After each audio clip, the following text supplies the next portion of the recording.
Hello everyone, आप सभी का स्वागत है स्टडी ऑनलाइन विद के में। देखिए, आज की जो हमारी वीडियो एमए सेकेंड ईयर वाले स्टूडेंट्स के लिए जो पॉलिटिकल साइंस ऑनर्स सीखने से कर रहे हैं।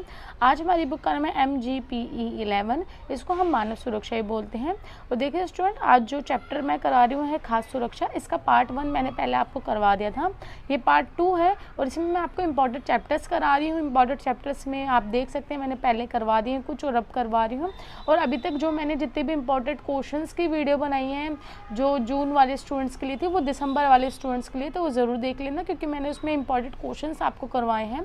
तो वो क्वेश्चन दिसंबर में भी आते हैं और जून में भी आते हैं, तो आप वो भी ज़रूर करके जाना। और जितने अभी तक चैप्टर करवाए हैं वो भी आप देख लीजिएगा। तो अब मैं आपको आज जो चैप्टर है उसका पार्ट 2 करवा रही हूँ, खास सुरक्षा का। तो चलिए इसको हम स्टार्ट करते हैं। पहले मैं आपको खास सुरक्षा के बारे में थोड़ा बता देती हूँ। देखिए, खास सुरक्षा में ये होता है कि जो आपके महिला हैं, बच्चे हैं, इनको सही रूप से जो खाद है, जो खाना है, वो मिलना चाहिए। कुपोषण का शिकार नहीं होनी चाहिए बच्चों में, और जो महिला होते हैं उसको सही से खाना पहुंचना चाहिए। तो ये सब चीज़ें इसमें बताई गई हैं। तो आप पार्ट 1 जब देखेंगे तो आपको चैप्टर समझ आ जाएगा। तो ये पार्ट 2 है। तो चलिए इसको स्टार्ट करते हैं। हमारा फर्स्ट पॉइंट है 3 महत्वपूर्ण उपाय। देखिए, इसमें ये बताया गया कि 3 महत्वपूर्ण उपाय में यह है कि जो गरीबी रेखा से नीचे आते हैं लोग या फिर उससे ऊपर हैं, जो उससे गरीबी रेखा से थोड़े ऊपर के भी गरीब लोग हैं, उनमें जो महिला, बच्चे, इन सबको खास सुरक्षा देना बहुत ज़्यादा इंपॉर्टेंट है। इनका जो स्वास्थ्य है उसके कल्याण के लिए 3 महत्वपूर्ण उपाय बताए गए हैं कि खास सुरक्षा में 3 महत्वपूर्ण उपाय क्या है बच्चों के लिए और महिला के, वो हम पढ़ेंगे। पहला पॉइंट है सार्वजनिक वितरण प्रणाली। कि सार्वजनिक वितरण प्रणाली में देखते हैं हम। देखिए, जो सुव्यवस्थित सार्वजनिक वितरण प्रणाली है इसको हम PDS भी बोलते हैं। इसके अंदर क्या होता है कि है ना, सभी जो लोग होते हैं उनको न्याय संगत जो खाद होती है उसका वितरण करते हैं। न्याय संगत की बराबर मात्रा में, ये नहीं कि इसके साथ भेदभाव नहीं करते, और ये सुनिश्चित करते कि सबके पास न्याय संगत रूप से वितरण या फिर बटा गया है खाना, जो भी आपका खास सुरक्षा है। और इसके अंदर क्या होता है कि खाना तो होता ही है, जो अनाज होते हैं, चीनी, चावल, ये सब तो होता है। इसके अंदर मिट्टी तेल भी दिया जाता है, जो मिट्टी तेल दिया जाता था, आज के टाइम पे नहीं दिया जाता, पहले के टाइम की बात है ये। तो ये सब चीज़ें इसमें दी जाती है और इसमें ये देखा जाता है कि सभी लोगों को समान रूप से ये सब पहुँचा जाए। और ये बता रहे करीबन 150 मिलियन परिवार ऐसे हैं जो सार्वजनिक वितरण प्रणाली के अंतर्गत शामिल किए गए थे। और इसमें बता रहे कि इसके अंदर एक वर्ष में 30,000 करोड़ रुपए का सामान दिया जाता है। जो ये परिवार इसमें आते हैं, इनको 30,000 करोड़ रुपए इनका खर्च हो जाता है एक वर्ष में, जो ये सामान देती है सरकार। और ये बोलते हैं इस जो प्रणाली है सार्वजनिक वितरण प्रणाली, इसको विश्व का सबसे बड़ा वितरण नेटवर्क भी माना जाता है। कि इसको सबसे बड़ा वितरण नेटवर्क की बांटने वाला जो नेटवर्क है सबसे बड़ा माना जाता है। परंतु बोलते हैं इसमें थोड़ा दोष भी है, क्योंकि इसमें भ्रष्टाचार भी है। बोले भ्रष्टाचार के कारण क्या होते हैं, जो खदान होता है, जो आपका ये खाद होते हैं, ये गरीबों तक सही से पहुंच नहीं पाता और ये खुले बाजार में ले जाया जाता है। आपको पता है ना, जिसके राशन का कोई सामान होता है तो जो गरीब लोग हैं उन तक सही से तो पहुंच नहीं पाता। और है ना, जो वो राशन का जो भी सामान आता है सरकार देती है, वो बाहर बेच दिया जाता है उच्च मूल्य पे। तो वो सब बताया जा रहा है इसमें। और ये बता रहे हैं कि जो सामान वितरण है ये हर एक राज्य में सेम नहीं है, क्योंकि यहाँ पे क्या होता है, हर एक राज्य की अलग अलग सीमाएं होती हैं। अब देखिए, जैसे कि दक्षिण राज्यों की ये बात करें जो गरीबी रेखा में आते हैं, वहाँ पे इन्हों को अधिक सामान दिया जाता है। और जबकि हम उत्तर के राज्यों में देखिए, बिहार, मध्य प्रदेश, राजस्थान, इन सब में अलग वितरण होता है। तो ये बता रहे हैं कि हर एक जगह पे सेम वितरण नहीं है, जो सामान दिया जाता है सेम रूप से नहीं दिया जाता। और देखिए, जो हम वितरण प्रणाली होती है, जो खाद को वितरण करते हैं, बांटते हैं, इससे क्या होता है, जो सरकार होता है उस पर भी बहुत ज़्यादा भार पड़ता है। क्योंकि देखिए, वो कम पैसों में ये देती है सामान जो गरीब रेखा वाले होते हैं, तो उनों के लिए सब पैसा जुटाना भी थोड़ा भार जैसा होता है। और देखिए, अब इसमें कुछ आंकड़े बताए जा रहे हैं, जैसे कि 1980 से 81 के बीच में जो खास सुरक्षा सहायता है वो आपकी 662 करोड़ रुपए थी। और जो आगे बढ़ के ये बढ़ती गई, जैसे कि आपका 2006 से 7 में कितनी होगी थी, 23 करोड़ 828 रुपये से बता रहे हैं।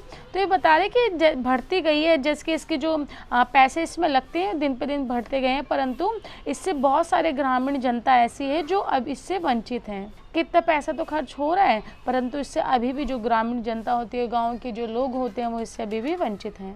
और बता रहे ये जो सुविधा है ये ग्रामीण क्षेत्रों में, ये जो प्रणाली है ग्रामीण क्षेत्रों में अन्यायपूर्ण बन गई है कि इसमें न्याय रूप से सबको नहीं दिया जाता, कुछ भी अन्यायपूर्ण है कि किसी को ज़्यादा दिया जा रहा है, किसी को कम दिया जा रहा है, या फिर जो इसमें बीच में जो लोग होते हैं जो ये बांटते हैं वो भंडार को वितरण कर लेते हैं, अपने पास रख लेते हैं, लोगों को देते ही नहीं है, और किसी को देते हैं तो उच्च मूल्य पे देते हैं। तो ये सब चीज़ें इसमें बताई जा रही हैं। और इसका लक्ष्य क्या था इस प्रणाली का कि जो गरीबी रेखा से नीचे के लोग हैं उनके परिवार को सही से खाना पहुँच सके, वो अपना विकास कर सके, है ना, अपना जीवन अच्छे से चला सके। परंतु ऐसा नहीं हो रहा अब कि क्योंकि बीच में बहुत सारे से खुले बाजार हैं जिसमें क्या होता है ये सब चीज़ें बेच दी जाती हैं, तो लोगों को सही कीमत पर ये पहुंच नहीं पा रहा। जो गरीब लोग हैं उन लोगों को सही कीमत पे ये पहुंच नहीं पा रहा, कम कीमत पे वहाँ तक पहुंच नहीं पा रहा, उच्च मूल्य पे उन लोगों को मिल रहा है।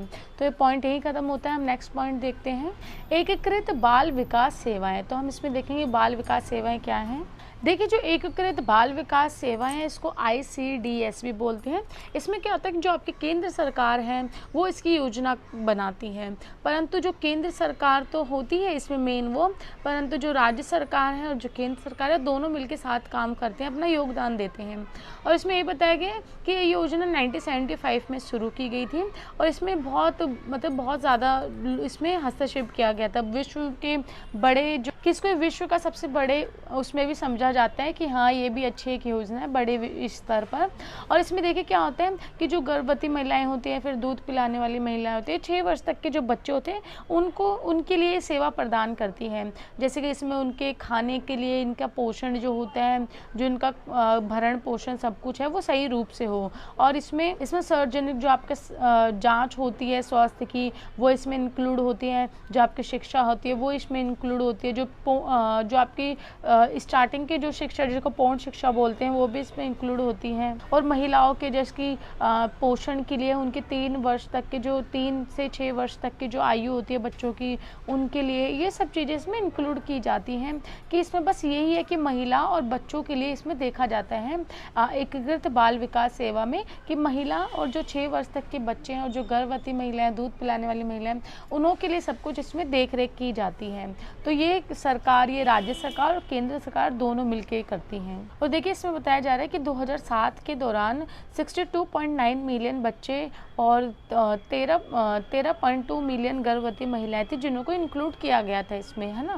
परंतु बहुत सारे ऐसे गरीब बच्चे होते हैं जिन्हों को इसमें शामिल नहीं किया जाता। अब हम आगे पढ़ेंगे इसके आगे और पॉइंट हैं तो वो उसमें बताया गया है कि जो सार्वजनिककरण की इसमें सिफारिशें क्या हैं वो इसमें बताए गए हैं। जैसे कि आपका कानूनी हो गया, राजनीतिक हो गया, आर्थिक हो गया, समानता हो गया, तो वो पढ़ते हैं अब हम।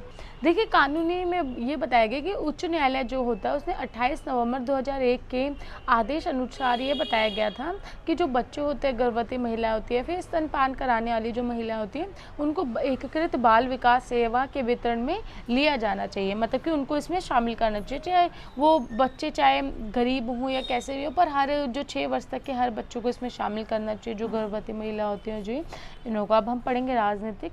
देखिए राजनीतिक में है कि जो भारत सरकार द्वारा अपने राष्ट्रीय सामान्य न्यूनतम कार्यक्रम में इस मांग को शामिल किया गया कि इन्हों की जो भारत सरकार ने जो राष्ट्रीय सामान्य न्यूनतम कार्यक्रम था उन्हों को इसमें शामिल किया गया और मांग की गई।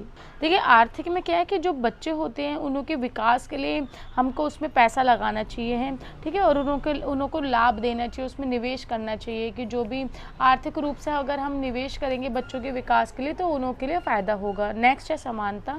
देखिए समानता में ये है कि जो बालक होते हैं, जो बच्चे होते हैं, उनको एकीकृत बाल विकास सेवा का जो प्रावधान है, जो ये प्रणाली है, इसमें सामाजिक समानता को प्रोत्साहित देना चाहिए कि इसमें सामाजिक समानता की बात करनी चाहिए, ना कि भेदभाव करना चाहिए बच्चों के साथ। ये सब चीज़ें इसमें बताई गई हैं।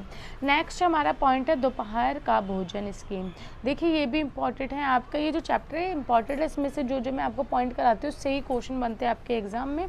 तो दोपहर का जो भोजन है उसकी स्कीम के बारे में अब हम पढ़ेंगे कि इसमें क्या बताया गया है। देखिए जो दोपहर का भोजन है वो सन 1982 में तमिलनाडु तमिलनाडु सरकार ने निःशुल्क दोपहर भोजन की योजना लागू की थी कि 1982 में जो तमिलनाडु है वहाँ पे लागू की गई थी। और इस योजना में क्या था कि बच्चों के जो पोषण है उसमें सुधार और शिशु मृत्यु दर जो होती है उसकी गिरावट को कम करना था, कि जो बच्चों का पोषण है उसमें सुधार हो और जो शिशु मृत्यु दर है वो ज़्यादा ना हो, मतलब कम हो, ज़्यादा बच्चों की उसमें मृत्यु ना हो। तो ये सब इसमें किया गया था। तो ये जो केंद्र सरकार है उसने भी इसमें अपना योगदान दिया था और इसको सफलता भी मिली थी। और फिर इसको सन 1995 में दोपहर का भोजन योजना शुरू कर दी गई। तो जिसमें क्या था कि जो स्कूल में बच्चे पढ़ते हैं उसको उनको अधिक करना था, कि स्कूल में बच्चे ज़्यादा आएँ। तो कैसे आएंगे, जब आप वहाँ पे खाना देंगे, उनको सारी उपलब्ध मतलब चीज़ें उनको उपलब्ध कराएंगे तो बच्चे आएंगे फिर पढ़ने, है ना। तो खाना उपलब्ध करवाने लगे थे तो स्कूल में बच्चे उपस्थित होने लगे ज़्यादा। और जो बीच में बच्चे स्कूल छोड़ देते हैं उनकी संख्या कम हो, तो इसलिए किया गया था। और जो प्राथमिक श्रेणी की जो शिक्षा होती है वो बच्चों को मिले, इसलिए भी ये किया गया था, जिसमें कि जो पोषण है वो भोजन होता है जिसका पोषण है वो बच्चों को प्रदान किया जाए। तो ये सब चीज़ें इसमें थी, इम्पॉर्टेंट थी। तो आपको पता ही होगा दोपहर का भोजन जो स्कूलों में जो आपको मिड डे मील मिलता था वो सब चीज़ें इसमें हैं। तो ये पॉइंट भी हमारा समाप्त हो गया। नेक्स्ट पॉइंट देखते हैं, राष्ट्रीय ग्रामीण रोजगार गारंटी अधिनियम और राष्ट्रीय ग्रामीण रोजगार गारंटी स्कीम 1995। देखिए ये जो योजना थी 2006 में आरंभ की गई थी। अब ये सरकार की महत्वपूर्ण योजना बन गई है क्योंकि अब इम्पोर्टेंट हो गई है बहुत ज़्यादा। और पहले के टाइम पे क्या थे, ये महात्मा गांधी राष्ट्रीय ग्रामीण रोजगार के नाम से चल रही थी, फिर बाद में इसका नाम राष्ट्रीय ग्रामीण रोजगार गारंटी रख दिया गया था। स्टार्टिंग में देखिए क्या था कि भारत के जो पिछड़े राज्य होते हैं वहाँ पे लागू किया गया था, किंतु अब क्या है पूरे देश भर में जो भी ग्रामीण क्षेत्र है वहाँ पे ये योजना लागू चल रही है, मतलब वहाँ पे योजना बन चुकी है, लागू भी है और चल भी रही है। क्योंकि आप सभी को पता है कि रोज़गार जो है वो बहुत ज़्यादा इम्पॉर्टेंट है और आजकल रोज़गार के लिए ही लोग इतना आंदोलन कर रहे हैं, इतना सब हो रहा है, तो रोज़गार के ऊपर हो। तो ये जो रोज़गार योजना थी, गारंटी योजना, तो पहले के टाइम पे तो उसी राज्यों में थी जहाँ पे जो बिछड़ा राज्य था, परंतु अब हर एक राज्य में है, जो भी आपका ग्रामीण क्षेत्र होता है या फिर कोई भी हर एक जगह पे है। और इस योजना में क्या आता है कि जो खास सुरक्षा है उसकी गारंटी दी जाती है, जो आपकी रोजगार है उसकी गारंटी दी जाती है। और देखिए इस योजना में क्या था कि 1972 से 73 में जो महाराष्ट्र हैं वहाँ पे इस योजना को सफलता भी मिली थी और प्रेरित भी थे लोग वहाँ पे बहुत। परंतु इस योजना में बहुत सारा भ्रष्टाचार भी, आपको पता है कि कोई भी योजना अगर बनती है तो उसमें भ्रष्टाचार भी होता है। क्योंकि क्या होता है कि इसमें इस योजनाओं में जो बड़े अमीर लोग होते हैं, फिर जो बड़े वर्ग के लोग होते हैं वो इसमें अपना मतलब कि अपने लोगों को इसमें भेज देते हैं। अब जैसे कि रोज़गार हैं तो वो अपने अपने लोगों को पहले उसमें लगा देंगे जॉब पे, और जो गरीब लोग हैं वो रह जाएंगे। और अगर ये खास सुरक्षा वाला है, अगर खाने को बांट रहे हैं तो वो खाने को स्टोर कर लेते हैं, जो भी आपका होता है खजाना उसको स्टोर करके फिर वो अपने घर में अपने परिवारजनों को बांट देते हैं। तो वो सब चीज़ बता रहे हैं कि इसमें भ्रष्टाचार भी बहुत ज़्यादा होता है, तो इसलिए इसकी आलोचना भी की जाती है। परंतु इसकी आलोचना के बाद भी ये जो गारंटी योजना है, आय गारंटी योजना है, इसकी अंतर्राष्ट्रीय स्तर पर बहुत ज़्यादा सराहनीय है, मतलब कि इसकी बहुत ज़्यादा तारीफ हुई है, इसलिए ये बहुत ज़्यादा इम्पॉर्टेंट भी है। और इसमें क्या होता है कि जो ग्रामीण परिवार होता है उसको 100 दिनों तक मजदूरी देने की गारंटी दी जाती है, वो अपना जीवन अच्छे से कुशलता से चला जाके उनको मजदूरी दी जाती है। ये सब चीज़ें इसमें शामिल होती हैं।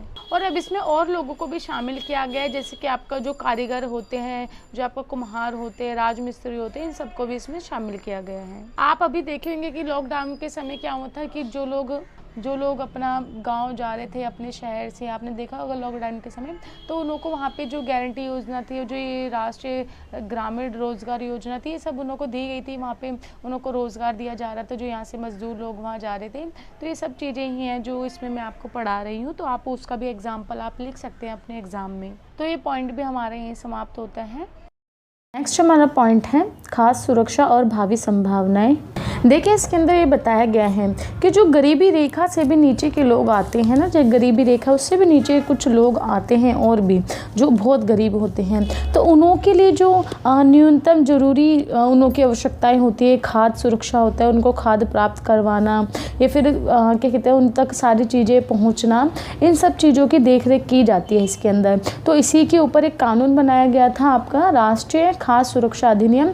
ये जो कानून पारित किया गया था ये इसलिए था कि जो गरीब रेखा के भी जो नीचे वाले गरीब लोग होते हैं उन्हों के लिए सारी ज़रूरत की जो चीज़ होती है वो उन तक पहुंच सके। तो उसके लिए कुछ महत्वपूर्ण जो परिवर्तन है वो इस प्रकार से है, मैं आपको बता देती हूँ। पहले इसमें पॉइंट है मांग, आपूर्ति और कीमतों का प्रबंध। इस प्रबंधन है तो इसमें हम पढ़ते हैं, इसमें कुछ पॉइंट लिखे हुए मैं आपको बताती हूँ। इसमें बताया गया कि जो भी हमारी खाद्य सुरक्षा प्रणाली होती है उसको नियंत्रण करने के लिए बहुत सारी चुनौतियों का सामना करना पड़ता है और उसमें बहुत सारे सुझाव भी दिए जाते हैं, तो उसी को हम पढ़ेंगे किन किन चुनौतियों का सामना करना पड़ता है। देखिए इसमें जो फर्स्ट पॉइंट है उसमें ये बताया गया है कि जो भी हमारी मांगें होती हैं, जो प्रभावशाली जो मांगें होती है उसको सुनिश्चित करना बहुत ज़्यादा ज़रूरी है कि जो भी इंसानों की, जो व्यक्तियों की मांग है, जनता की मांग है, वो पूर्ण रूप से पूरी हो सके।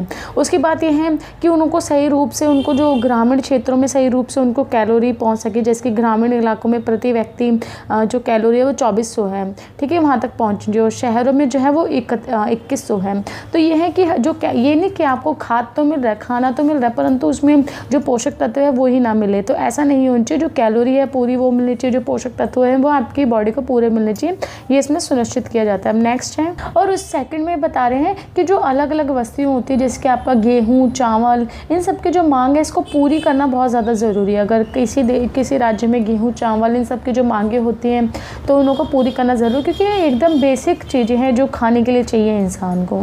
और देखिए थर्ड पॉइंट में बताया गया है कि सबसे अधिक चुनौती वाला काम क्या है कि जो लोग होते हैं उन तक खाद्य सामग्री पहुँचाना, मतलब पहुँचा तो देते हैं परंतु उनको जो खरीदते हैं, जैसे कि आपने खाद्य सामग्री पहुँचा दी पर उनको खरीदना, उनको अर्जित करना, ये जो कार्य है ये कठिन है और इसमें लोगों की सहायता करना थोड़ा कठिन है, क्योंकि हर एक वर्ग तक ये पहुंच नहीं पाता है।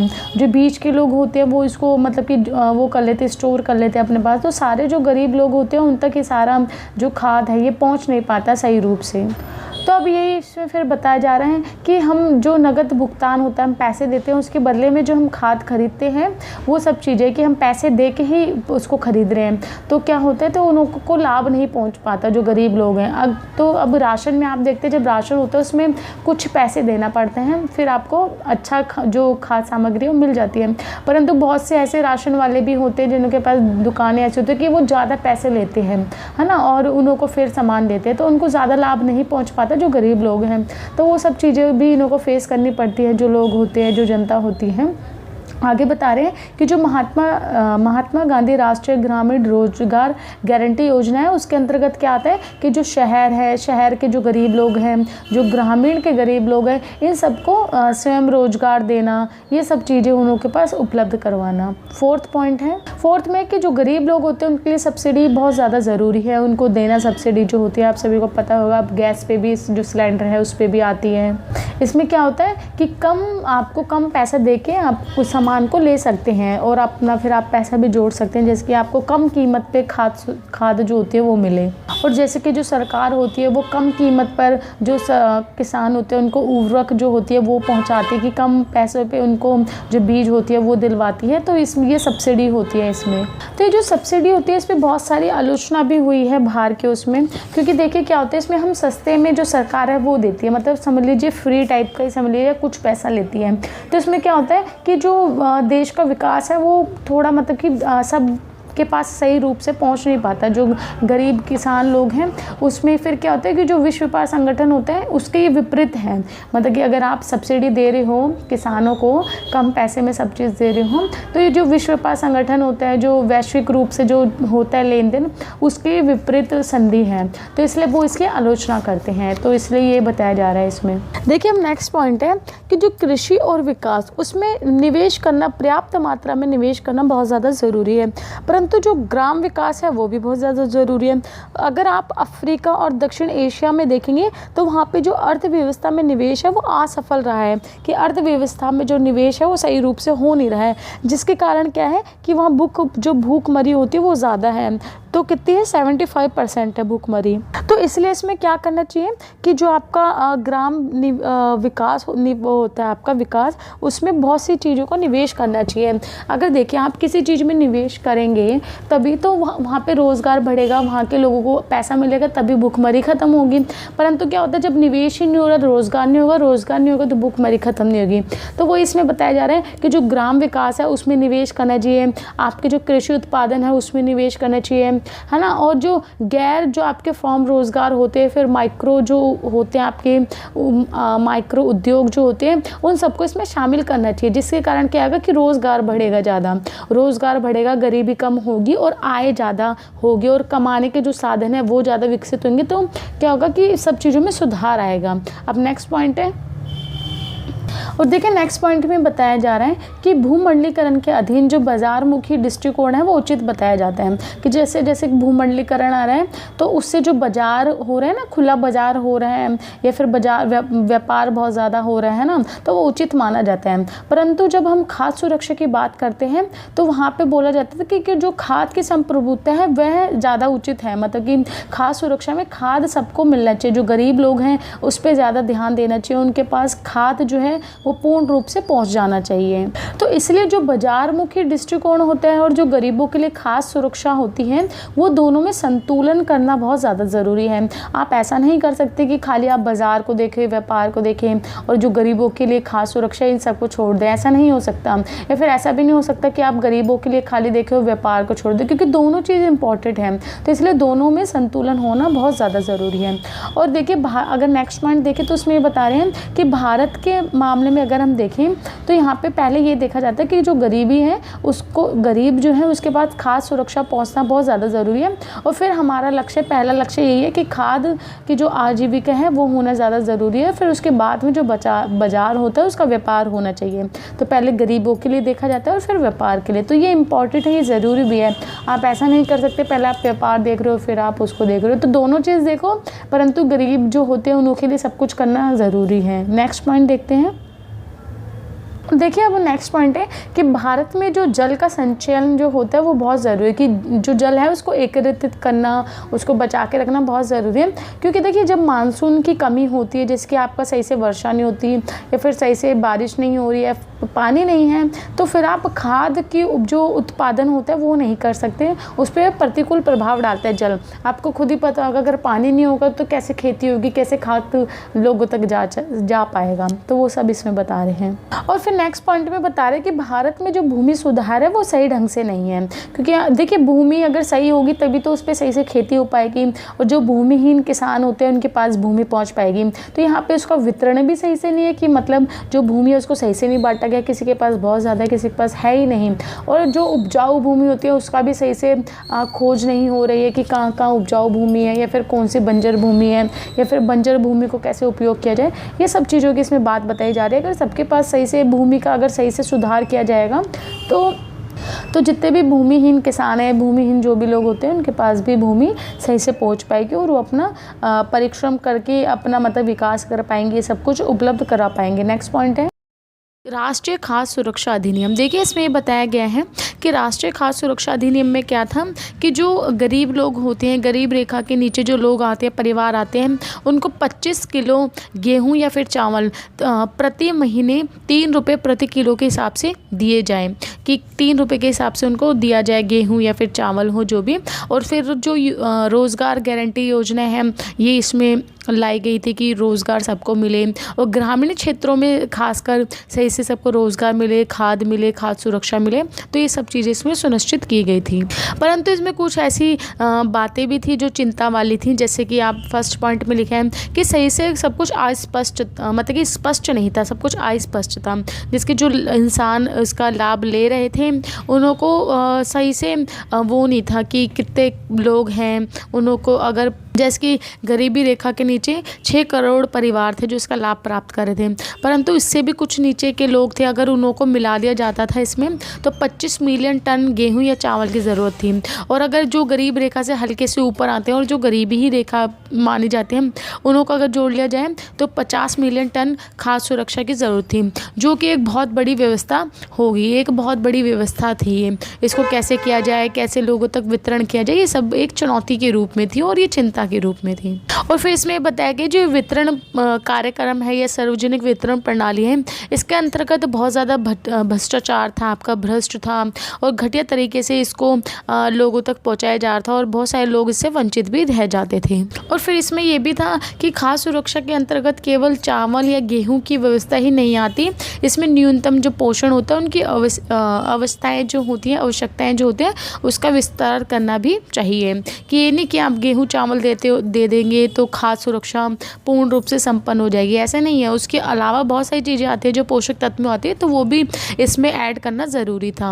अब हम आगे पढ़ेंगे। अब इसमें बताएंगे नेक्स्ट है कि जो ऊपर की समस्या, इसके समाधान के लिए हमें कौन कौन सी चीज़ों को रखा गया कि इसके समाधान तथा इसकी चुनौतियों का सामना करने के लिए क्या क्या चीज़ें रखी गई, वो अब हम पढ़ेंगे। तो इसके समाधान और सुधार के लिए क्या किया गया कि जो जैसे कि इसमें शुरुआत में तो जो ग्रामीण और जो शहरी क्षेत्र है उन्हों को इसमें शामिल किया गया और जो दीर्घकालीन उपाय हैं उन्हों को इसमें ऐड किया गया और जो क्या कहते हैं रोज़गार होगी, रोज़गार की जो योजनाएं होती हैं उन्हों को इसमें ऐड किया गया, उस पर कार्रवाई की गई और जो इसके तरीके हैं काम करने का उसमें थोड़ा बदलाव किया गया और जो वितरण प्रणाली है उसको ठीक किया गया कि सही रूप से सबको कैसे सामान पहुंचाया जाए, कार्य शक्ति को सही किया गया। इसके अलावा जो गरीबों को जो साक्षर और जो क्षमता है वो बनाया जाना चाहिए, उसके लिए काम किया गया। और फिर इसमें एक किया गया कि जो वितरण का काम है वो राज्य सरकार पर छोड़ देना चाहिए कि जो राज्य सरकार है वो कार्य करे इसमें, और जो व्यवस्था का काम है वो केंद्र सरकार को करना चाहिए। तो मतलब कामों को सही से बांट दिया जाए जिससे कि जो गरीब लोग होते हैं उन तक सही से सारी सुविधा पहुंच सके। और फिर जो आपकी सार्वजनिक वितरण प्रणाली है उसको अच्छा मजबूत बनाया जाए जिससे कि उसमें जो भ्रष्टाचार है वो ख़त्म हो पाए। और नेक्स्ट पॉइंट है जो राज्य सरकार होती है जब खाद की अत्यधिक प्राप्ति या वितरण पर उसको केंद्र सरकार जो होती है उससे सलाह लेनी चाहिए और ये ज़रूरी भी है। अगर राज्य सरकार कोई कार्य कर रही है, वितरण कर रही है किसी भी खाद का या फिर उनको उत्पादन कर रही है तो केंद्र सरकार से वो सलाह ले जिससे कि सही से सारा कार्य हो सके। और जो नकली कार्ड होते हैं उनको ख़त्म करने के लिए जो ग्राम पंचायत होती है उनको भी इसमें शामिल करना चाहिए। आपको पता होगा कि नकली कार्ड बनवा लेते हैं कि हम गरीबी रेखा से नीचे आते हैं और जबकि उनकी सैलरी बहुत अच्छी होती है, तो ये बोल रहे हैं कि उन्हों को इसमें ख़त्म कर देना चाहिए उनके कार्ड को। तो उसके लिए जो ग्राम पंचायत होते हैं उसको भी इसमें शामिल करना चाहिए। और इसमें फिर नेक्स्ट बताएगी जो सार्वजनिक वितरण प्रणाली है उसमें कई ऐसी आवश्यकताएं चीज़ों को जोड़ना चाहिए जो पोषण के लिए ज़रूरी हो, मतलब कि बहुत सी चीज़ों को इसमें ऐड करना चाहिए जो हमारे पोषण के लिए आवश्यक है। तो बस हमारा ये पॉइंट जो है, ये चैप्टर है, यहीं समाप्त होता है। इसका फर्स्ट पार्ट मैंने बना लिया था, ये सेकंड पार्ट है। अगर आपको वीडियो अच्छी लगी तो प्लीज़ इसको लाइक शेयर सब्सक्राइब जरूर कीजिए। अगर आपको किसी भी वीडियो से रिलेटेड कोई जानकारी चाहिए तो मेरे को कमेंट बॉक्स में कमेंट कर सकते हैं। अगर आपको PDF से रिलेटेड कोई जानकारी चाहिए, अगर आपको PDF चाहिए इंपॉर्टेंट क्वेश्चन की या फिर आपको चैप्टर्स की, तो उसके लिए भी आप मेरे को कमेंट कर सकते हैं। तो चलिए मिलते हैं नेक्स्ट वीडियो में। धन्यवाद।